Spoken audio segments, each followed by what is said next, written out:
Welcome back all of you to my channel MVIC Maths and Physics. Today I will start a new lesson probability प्रायिकता। देखिए आपके syllabus में प्रायिकता जो है वो सर्वप्रथम पहली एक्सरसाइज डिफरेंट है कंडीशनल प्रोबेबिलिटी। कंडीशनल प्रोबेबिलिटी क्या होती है कि जैसे हम कहें कि दो इवेंट है, कोई दो घटनाएं हैं, एक ई घटना है एक एफ है। दो घटनाएं हैं, दो इंसिडेंट है यहाँ पर। तो इन इवेंट्स में से कोई एक पहले घटित हो चुकी है, उसके बाद दूसरी घटना के घटित होने की प्रोबेबिलिटी। जैसे कहें कि ताश की गड्डी है तो उसमें से पहले एक इक्का निकाला जा चुका है, उसके बाद दूसरा इक्का, हम कहें कि कोई भी पान का इक्का है, कोई भी कहते हैं इक्का निकालने की प्रोबेबिलिटी। तो इस प्रकार से पहले एक कंडीशन घटना घटित हो जाती है, उसके बाद फिर दूसरी घटना के घटित होने की जो प्रोबेबिलिटी है इसको हम कहते हैं कंडीशनल प्रोबेबिलिटी। इसको हम इस प्रकार से लिखते हैं जैसे पी ई बाई एफ। तो इसका मतलब ये होता है कि जब एफ घटना घटित हो चुकी है पहले से ही, तब ई घटना के घटित होने की प्रोबेबिलिटी। अगर एक सिक्के को हमने उछाला है और हेड आ चुका है तो फिर अब टेल आने की प्रोबेबिलिटी, या पुनः हेड आने, दोबारा हेड आने की प्रोबेबिलिटी। तो इस ये बराबर होती है कि दोनों घटनाओं का intersection E intersection F upon P F. इसको कहेंगे दोनों घटनाओं को एक साथ घटित होने की प्रोबेबिलिटी बटे एफ के घटित होने की प्रोबेबिलिटी। इसको हम क्या पढ़ेंगे कि घटना जब एफ घटित हो चुकी है उसके बाद घटना ई के घटित होने की प्रोबेबिलिटी, प्रायिकता। और ये क्या है, दोनों घटनाओं के एक साथ घटित होने की प्रोबेबिलिटी, और ये है घटना एफ के घटित होने की प्रोबेबिलिटी, प्रायिकता। और प्रायिकता क्या होती है, प्रोबेबिलिटी क्या होती है, टोटल जो हमारा सैंपल स्पेस होता है उसमें से जो हम रेंडमली चुनते हैं या जो रेंडम डाटा उसमें से लेते हैं। प्रोबेबिलिटी क्या होती है, ये फर्स्ट ईयर में था, थोड़ा बहुत पढ़े हो गए। यहाँ पर कंडीशनल शुरू हो रही तो प्रोबेबिलिटी बताने की जरूरत नहीं है, आप एक्सरसाइज शुरू कर सकते हैं। जैसे हम कहें कि यहाँ पर H T T H T T H H, यहाँ पर सैंपल स्पेस टोटल कितने हैं, 4। अब इसमें कहें कि दोनों बार टी आने की प्रोबेबिलिटी, तो ये रेंडम हम चुन रहे हैं इसमें से कोई डेटा। टोटल डेटा आज कितने हैं यहाँ पर, 4। तो ये सैंपल स्पेस हुआ आपका, ठीक है, टोटल। और इसमें से हम चुन कितने रहे हैं, एक चुन रहे हैं, तो 1। तो इसी को हम कहेंगे इन 4 डाटा से एक डाटा चुनने की प्रोबेबिलिटी, इसको बोलते हैं यहाँ से। तो एक्सरसाइज आप देखिए, पहली एक्सरसाइज आपकी इस फार्मूला पर बेस्ड है।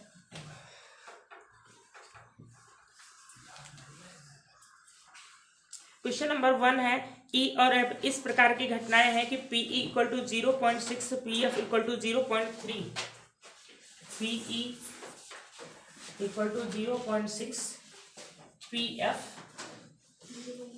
0.3 एंड पी इंटरसेक्शन एफ बराबर 0.2, पी ई इंटरसेक्शन एफ बराबर 0.2। तो आपको फाइंड करना है P E upon F, P F upon ई।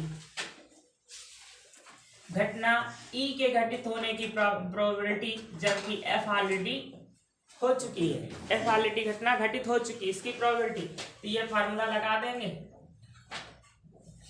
Intersection F upon P F.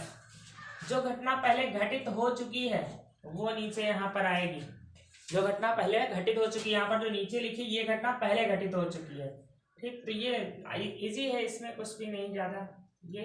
और पीई का मान है 0.6, 1/3 आ जाएगा।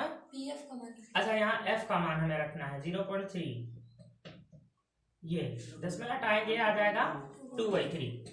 फिर निकालना है पी एफ अपॉन ई। इसका मतलब है घटना एफ के घटित होने की प्रोबेबिलिटी जबकि ई पहले से घटित हो चुकी है। तो ये भी इंटरसेक्शन तो ऊपर रहेगा 0.2, और नीचे क्या लिखेंगे, पीई का मान। नीचे वो मान लिखते हैं जो घटना यहाँ पर होती है, लास्ट में जो घटना घटित हो चुकी होती है। तो पीई का मान है 0.6, 1/3 हो गया। बस फर्स्ट क्वेश्चन इजी है। Now question number 3 too very easy, आप कर सकते हैं। 3 है P A equal to 0.8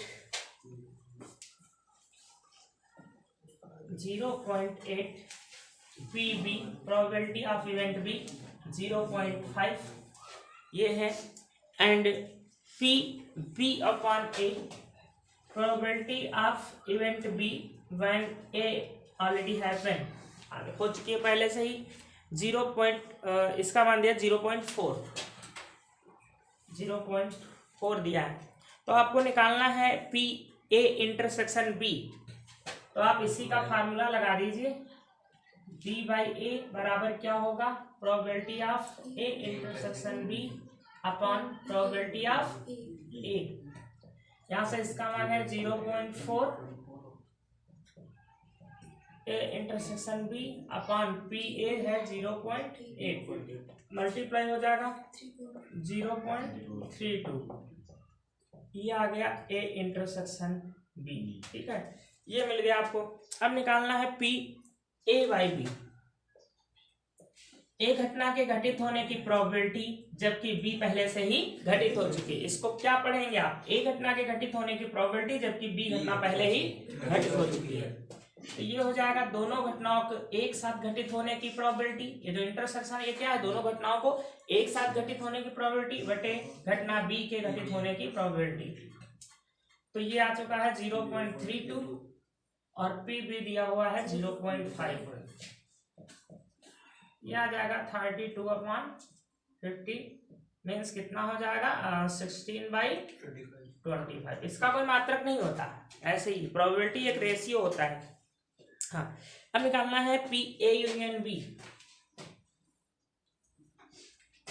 P A union B, एक फार्मूला होता है पी ए यूनियन बी का, P A plus P B minus P A intersection B. ये तो इसी में पी ए का मान रख देंगे 0.8, पी बी का मान 0.5 माइनस ए इंटरसेक्शन बी है 0.32। ये ऐड होगा तो कितना हो जाएगा 0.13 माइनस 0.32, तो माइनस का बच जाएगा कितना, 12 से 3 निकलेगा 9 बचेगा, और यहाँ पर 1 बचेगा, 0 पॉइंट इतना माइनस का आ जाएगा।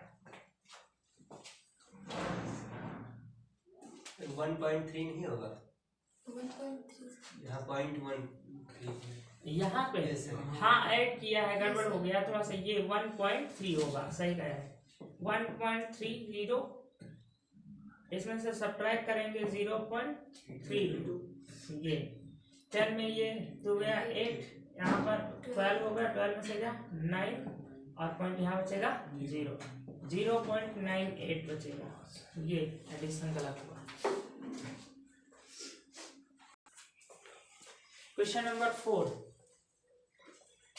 Find probability of A union B. A union B यहाँ पर दिया हुआ है 2PA,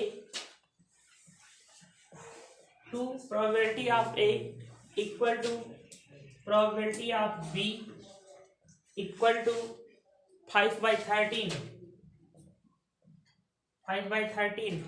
and P probability of A when B already happen equal to 2/3 2/5। Union तब निकलेगा जब आप इंटरसेक्शन निकालेंगे, और इंटरसेक्शन निकालने के पहले यहाँ से आप पी ए और पी बी निकालिए। देखो यहाँ से पी ए निकालोगे तो क्या निकलेगा, 5/26। हाँ पी ए जब निकालोगे तो 2 यहाँ पर है ना, तो हो जाएगा 5/26 और पी बी तो यही रहेगा 5/13 रहेगा। तो इसका फार्मूला आप लगा दें, P equal to P A intersection B upon P B, इसका मान है 2/5, इंटरसेक्शन आपको निकालना है A intersection B, P B का मान है 5/13। 5/13 यहाँ करके डायरेक्टली मल्टीप्लाई हो जाएगा, 2/5 इंटू 5/13। क्या बता रहे हो तुम, कुछ गलत बता रहे हो हमें लग रहा है। इससे इसको डायरेक्ट मल्टीप्लाई करेंगे ना। यहाँ पर हो जाएगा ये 5 कैंसिल 2/13 इंटरसेक्शन बी हो जाएगा। ठीक, अब आपको यूनियन निकालना है पी ए यूनियन बी। तो फार्मूला होता है P A plus probability of B plus minus probability of P A intersection B. बस वैल्यू पुटअप कर दीजिए 5/26 5/13 माइनस 2/13। एलसीएम हो जाएगा 26 5 + 10 माइनस 4। ये कितना ऊपर हो गया 11/26। ये हो गया A union B. Now question number 6 5 करेंगे, अब स्वयं आप कर लेंगे। 6 नंबर है, एक सिक्कों को 3 बार उछाला गया है। तो 3 बार जब उछाला गया है तो आपका जो है सैंपल स्पेस एस बनेगा आपका। इसको सैंपल स्पेस कहते हैं या प्रतिदर्श समष्टि समुच्चय इसको आप कह सकते हैं। एस से किसको लिख रहे हैं, समष्टि समुच्चय इसको कहते हैं। इसमें टोटल सैंपल स्पेस लिखे जाते हैं कितने बनेंगे।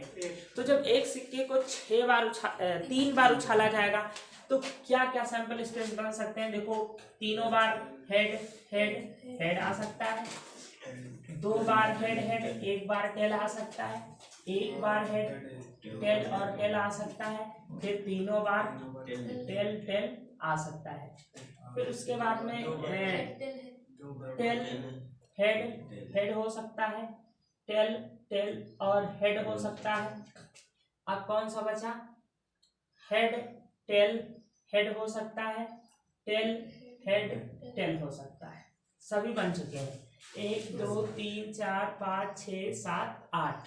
ठीक है, अब देखो ये कैसे हम ज्ञात करेंगे। सिक्के में कितने फलक होते हैं, 2 पर 3 बार उछाला गया, पावर 3 लगा दीजिए, पता चल जाएगा 8 बनने चाहिए। सिक्के में हेड होता है और टेल होता है, केवल 2 होते हैं और 3 बार उछाला गया है तो पावर 2 पर लगा दीजिए 3। तो सैंपल स्पेस टोटल कितने बनेंगे, 8 बनेंगे। तो यहाँ पर एस जो है इसको हम अगर कहें तो एनएस कह सकते हैं। प्रोबेबिलिटी आप एस नहीं कहें, एनएस कितने हैं, 8। Total element in set S में नंबर ऑफ एलिमेंट कितने हैं, 8 है। और ये हमारा सैंपल स्पेस बना हुआ है। अब ई घटना क्या है, एक सिक्के को 3 बार उछाला गया, ई तीसरी उछाल पर चित। ई जो है वो है तीसरी उछाल पर चित। तो तीसरी उछाल ये है चित। हेड और टेल समझते हैं, हेड और टेल। चित किसको कहते हैं, हेड को चित बोलते हैं यहाँ पर। तो हेड ये हो गया, चित है तीसरी उछाल पे, ये है, ये मिल गया और ये मिल गया। तीसरी उछाल पे चित वाले ये इतने एलिमेंट मिल रहे हैं, टेल हेड हेड। चित मीन्स हेड और पट मीन्स टेल। तो तीसरी उछाल पर हेड वाले इतने एलिमेंट मिल रहे हैं तो नंबर ऑफ एलिमेंट इन ई कितना हो जाएगा, 4 हो जाएगा। अब अगर हम कहें कि फिर ई की प्रोबेबिलिटी क्या है, प्रोबेबिलिटी ऑफ ई, तो ये हो जाएगा, देखो, number of element in E upon number of element इन समष्टि समुच्चय। ये फार्मूला होता है कि किसी की अगर प्रोबेबिलिटी इसमें से निकालनी है तो 8 में से कितने हो, इसमें है 4, अर्थात 4/8 हो जाएगा। इसमें नंबर ऑफ एलिमेंट अपॉन जो एस में जो समष्टि समुच्चय है उसमें जो होंगे हमारे नंबर ऑफ एलिमेंट 4/8 1/2। ये निकालना समझ गए होंगे कैसे निकलता है। ऐसे एफ कहा है, पहली दोनों उछाल पर चित हो।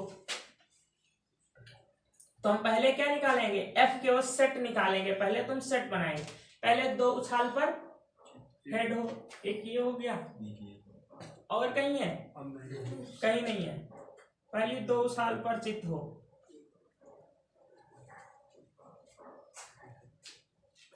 ये। तो number of element in F 2, so probability of F ये होगी NF अपॉन NS। 2/8 मीन्स 1/4। ये अब को निकालना इसमें क्या है, हाँ ई बाई एफ निकालना है। अब इंटरसेक्शन भी तो चाहिए, ई बाई एफ निकालने के लिए इंटरसेक्शन चाहिए, तो हमको पहले इंटरसेक्शन का सेट बनाना है, ई इंटरसेक्शन एफ। इसका पहले हम सेट बना, देखो हम क्या बनाते हैं, तीन चीजें, पहले सेट, फिर नंबर ऑफ एलिमेंट, तब प्रोबेबिलिटी बनाते हैं। डायरेक्ट भी बना सकते हैं, ऐसा कुछ नहीं है, लेकिन जब तक सेट में देखोगे नहीं तब तक कैसे बन जाएगा। तो पहले हम ई इंटरसेक्शन एफ का सेट बनाए, दोनों में इंटरसेक्शन एफ क्या हुआ, इसमें और इसमें इंटरसेक्शन क्या है, H H H, only one element, it means number of element in A intersection F equal to 1। तो प्रोबेबिलिटी अगर इसकी निकालेंगे,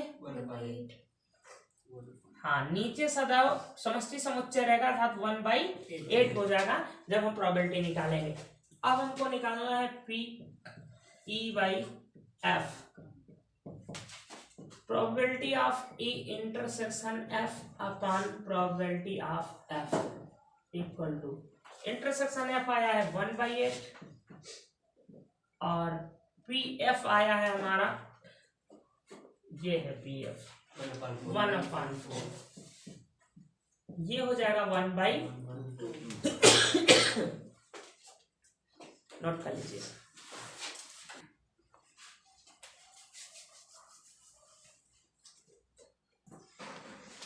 सेकेंड पार्ट इसका है ई सेट, कौन सा है, ई सेट है न्यूनतम दो चित। आप समझिए जरा, न्यूनतम दो चित, कम से कम दो चित या इससे ज्यादा, ज्यादा हो लेकिन कम से कम कितने चित होने चाहिए, दो चित होने चाहिए।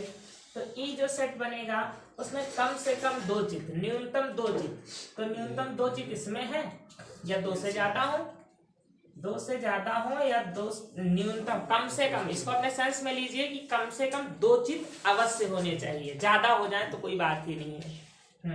इसमें भी दो चित है, इसमें भी दो चित है,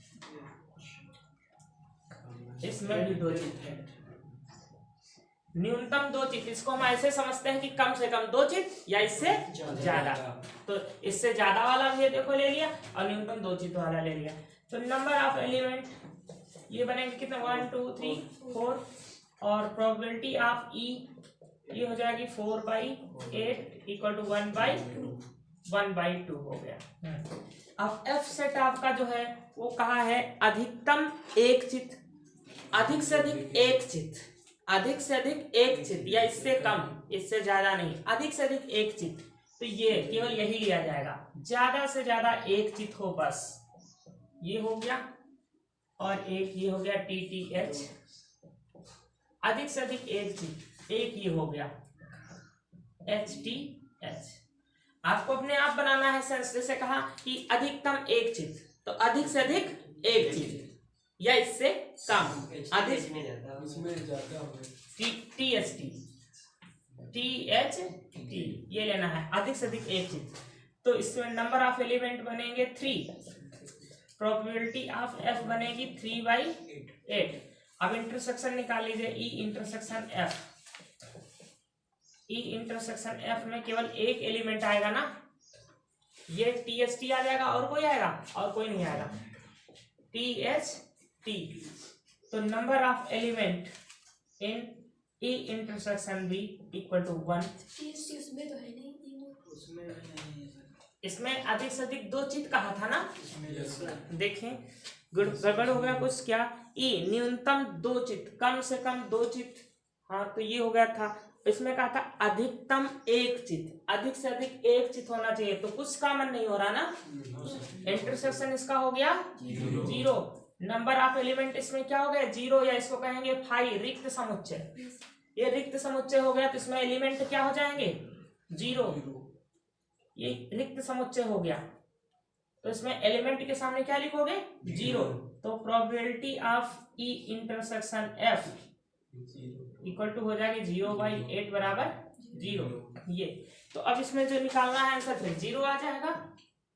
पी ई बाई एफ, देखते हैं कुछ मिस्टेक तो नहीं हुई है, पी ई intersection F upon P F बराबर, ई इंटरसेक्शन एफ 0 है ये, तो पी एफ का मान कुछ भी हो, पी एफ का मान है 3/8, तो आंसर क्या आ जाएगा 0, प्रोबेबिलिटी 0। नाउ क्वेश्चन नंबर 3 इसका है, 3 पार्ट है, 6 का थर्ड पार्ट। ई में कहा है अधिकतम 2 पट होने चाहिए, अधिकतम 2 पट या इससे कम, अधिक से अधिक 2 पट मतलब इससे ज्यादा नहीं। तो 2 पट किसमें है, इसमें है। अब एक वाला भी लेना पड़ेगा, जब कहेगा अधिकतम 2 पट तो आप समझिए क्या कि अधिकतम 2 पट या 2 से कम। तो 2 से कम जिसमें है उसको भी लेना पड़ेगा, HHT भी लेना पड़ेगा, 2 वाला भी लेना पड़ेगा, 1 वाला भी लेना पड़ेगा।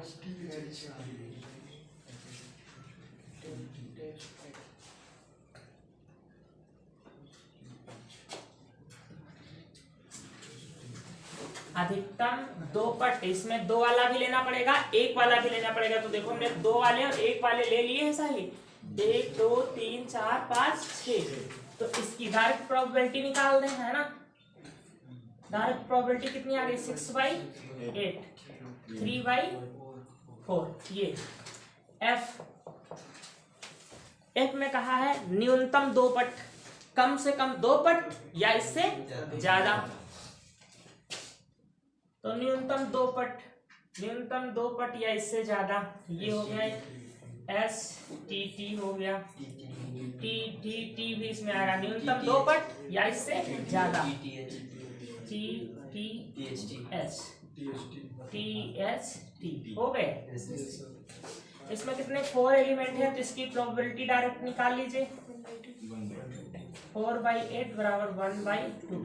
Now intersection of E and F, intersection में क्या आ रहा है, HTT आ रहा है, नहीं आ रहा है, आ रहा है HTT और TTH आ रहा है, THT आ रहा है। और कौन कॉमन, कौन नहीं हुआ, HHT नहीं हुआ ना, TTT नहीं हुआ और HHT नहीं हुआ, HHT कॉमन नहीं है उसमें, इसमें HHT नहीं है और TTT नहीं हुआ। तो इसमें कितना है, 1 2 3। तो इसकी प्रोबेबिलिटी बनेगी E इंटरसेक्शन F बराबर बनेगी 3/8। आपको निकालना है P E/F, E इवेंट होने की प्रोबेबिलिटी जबकि F हो चुकी है। P E intersection F upon PF, E intersection F 3/8 and PF 1/2। तो ये आ जाएगा 3/4। ये आंसर हो गया। Now question number 7। Question number 7 है, 2 सिक्कों को एक बार उछाला जाता है, दोनों सिक्के ऐसे रखे गए और एक बार ऐसे उछाल दिया, ठीक। दोनों सिक्कों को एक बार उछाला जाता है, तो पहले आप सैंपल स्पेस देख लीजिए कितने बनेंगे। 2 सिक्कों को एक बार एक साथ उछाल दिया गया तो दोनों पर हेड आ सकता था, दोनों पर टेल भी आ सकता था। पहले वाले पर हेड और दूसरे वाले पर टेल आ सकता था, पहले वाले पर टेल और दूसरे वाले पर हेड आ सकता था, ठीक। क्योंकि 2 सिक्के केवल 2 सिक्कों को एक बार उछाला गया है, समझ रहे हैं। तो दोनों ऐसे आपने फेंका तो कितनी प्रोबेबिलिटी है, टोटल संभावनाएं कितनी हो सकती हैं। ये कि दोनों पर हेड आ जाए, दोनों पर टेल, पहले पे हेड दूसरे पे टेल और पहले पे टेल दूसरे वाले पर हेड आ जाए, ये संभावना है। अब ई है, एक सिक्के पर पट प्रकट होता है, ई है एक सिक्के पर पट प्रकट होता है, तो ये है और ये है HT और TH। तो इसकी डायरेक्ट प्रोबेबिलिटी लिखेंगे, सब लोग प्रोबेबिलिटी निकालना डायरेक्ट समझ गए हैं। 2/4 1/, इसमें नंबर ऑफ एलिमेंट अपॉन इसमें नंबर ऑफ एलिमेंट, ये होता है। दूसरा है F है, एक सिक्के पर चित्त प्रकट होता है, F है एक सिक्के पर चित्त प्रकट होता है, एक सिक्के पर चित्त यही तो प्रकट होता है, एक सिक्के पर चित्त HT TH। तो प्रोबेबिलिटी ऑफ F ये भी हो गई 2/4 अर्थात 1/2। दोनों में ओवेनिस्ट भी यही हो गया, इंटरसेक्शन भी E इंटरसेक्शन F ये भी सेम आ जाएगा, HT एंड TH। तो probability of E intersection F ये हो गई 2/4 1/2, सब 1/2 हो गया, सब इक्वल आ गया। आपको निकालना क्या है? अच्छा 1 से 9 तक यही करना है, E/F ही निकालना है। Probability of E/F equal to, यहाँ इंटरसेक्शन रखेंगे 1/2, यहाँ रखेंगे 1/2, वैल्यू आ जाएगी 1, प्रोबेबिलिटी 1 हो जाएगी।